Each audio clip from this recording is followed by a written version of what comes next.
In this video we're going to look at a D-type flip-flop.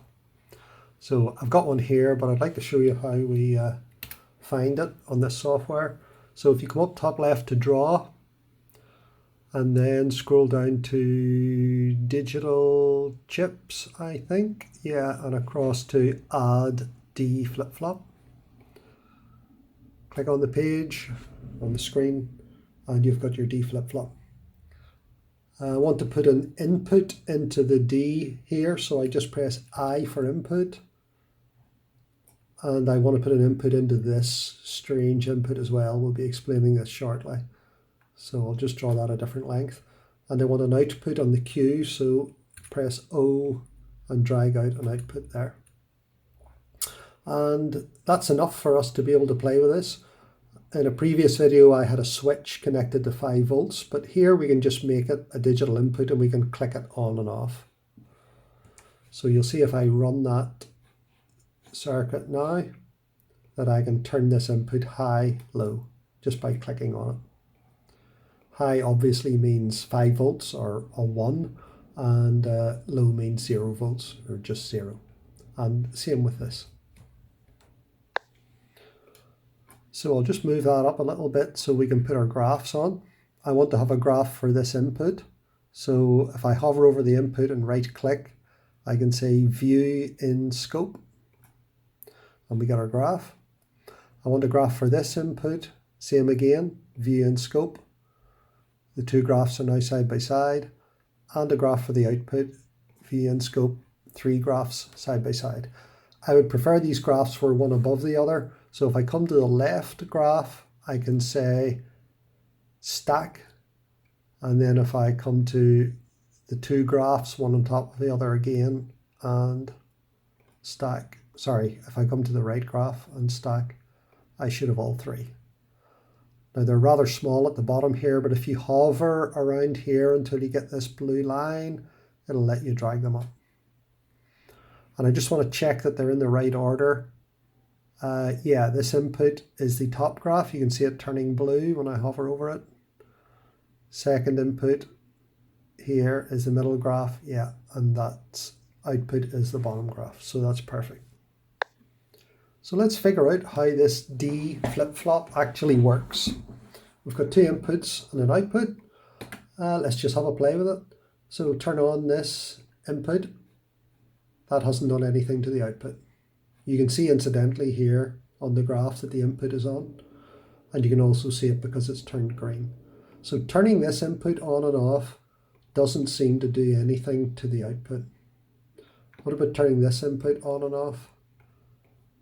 Doesn't seem to do anything to the output. What about turning them both on? Well, that has brought the output on. What happens if we turn some of them off? The output still seems to be on.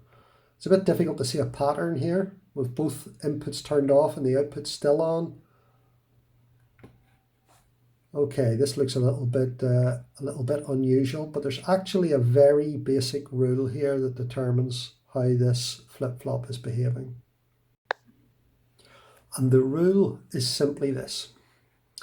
Whatever value, on or off, is present at this D input, that value will be copied across to the output, but only at the point where this, which is a clock input, only at the point where this clock input changes from off to on.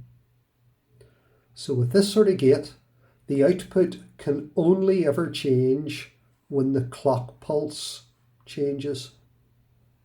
And at the point where the clock pulse changes, whatever value is present here at the D input will be copied across to the output. So let's just try that. I'm going to put a high at the input. Nothing has happened here. At the point where this, as soon as I click this from low to high, this high should get copied across. So here we go. Yeah. And turning the clock off again isn't going to do anything. And turning it on again isn't going to do anything because the top 2 values are already the same. Okay, so what if I now turn this input off?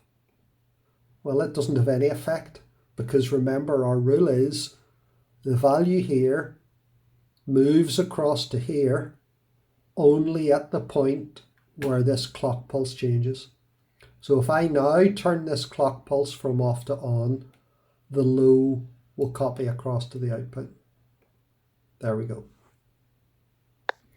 So one way of thinking of this is, imagine that inside the flip-flop lives a little man whose job it is to copy the value here at the D input across to here at the Q output. But the man that lives inside is rather lazy, and he only ever copies it across at the point where this input changes. If this input is constantly off or constantly on, the little man that lives inside doesn't do anything.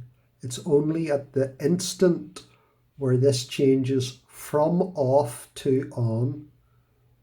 When it changes from on to off, he also doesn't do anything. So he has quite an easy job.